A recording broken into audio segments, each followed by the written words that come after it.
Rosario merupakan doa renungan atas misteri-misteri tentang Yesus Kristus. Dengan merenungkan setiap misteri, kita akan mudah untuk mempersatukan pikiran, akal budi, perhatian, serta hati kita kepada Allah. Doa Rosario sendiri mempunyai arti mahkota mawar.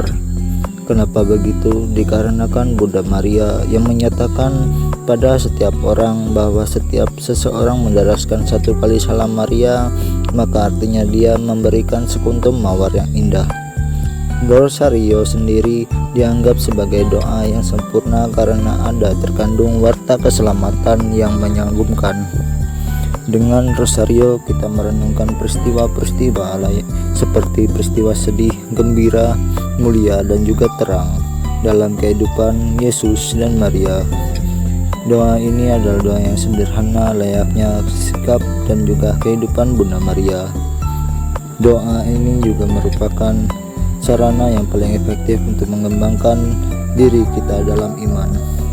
Kalung Rosario sendiri mempunyai butiran-butiran yang berguna bagi kita untuk memfokuskan pikiran kita dalam doa yang sedang berlangsung, serta memudahkan kita dalam mengikuti alur dan mendaraskan doa Rosario itu sendiri. Kadang-kadang orang banyak menggunakan Rosario hanya sebagai fashion atau gaya semata, dan juga supaya dilihat lebih indah serta dilihat lebih suci. Semua hal tersebut tergantung pada si pemakainya. Rosario mulai sering dilaksanakan tepatnya sejak abad ketiga, di mana pada saat itu para biarawan timur mengembangkan berbagai bentuk Rosario. Tetapi gereja Katolik baru mengadopsi Rosario yang dalam bentuk seperti sekarang mulai sejak abad ke-12 sampai sekarang. Kita juga berpikir bahwa hanya orang Katolik yang boleh menggunakan Rosario. Sebenarnya semua orang itu boleh menggunakan Rosario. Rosario sering dianggap sebagai pelindung karena kita percaya bahwa dengan menggunakan Rosario kita dijauhkan dari hal-hal yang berbahaya. Dalam doa Rosario terdapat satu peristiwa yang baru ditetapkan, yaitu peristiwa terang.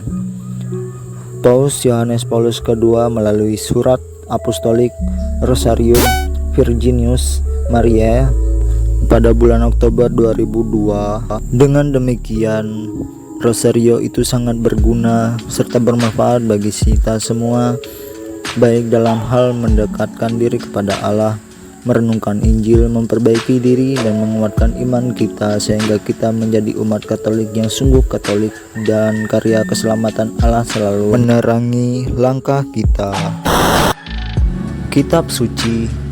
Kitab suci merupakan kumpulan buku semacam perpustakaan yang berisi kesaksian tentang sabda Allah yang dituangkan ke dalam tulisan dengan inspirasi Roh Kudus.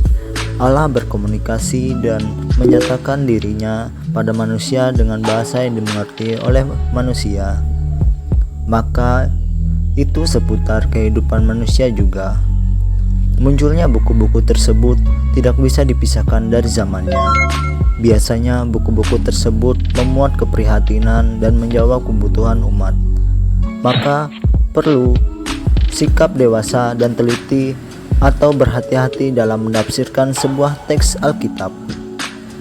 Alkitab Katolik terdiri dari satu kelompok besar Perjanjian Lama dan satu kelompok besar Perjanjian Baru. Kata perjanjian dalam Perjanjian Lama berarti perjanjian Allah dengan Israel. Allah adalah Tuhan bangsa Israel, dan bangsa Israel ini menjadi umatnya. Sedangkan dalam Perjanjian Baru, unsur universal perjanjian menjadi lebih nampak lagi.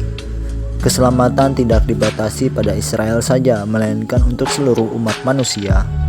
Dengan membaca kitab suci, maka membantu kita untuk mendapatkan keselamatan.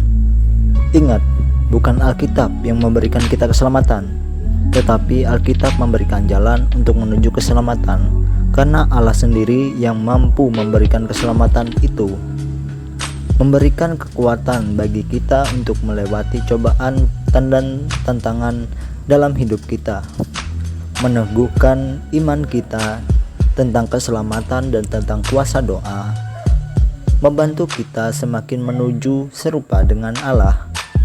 dan memberikan jalan keluar serta keberhasilan kita di dalam hidup.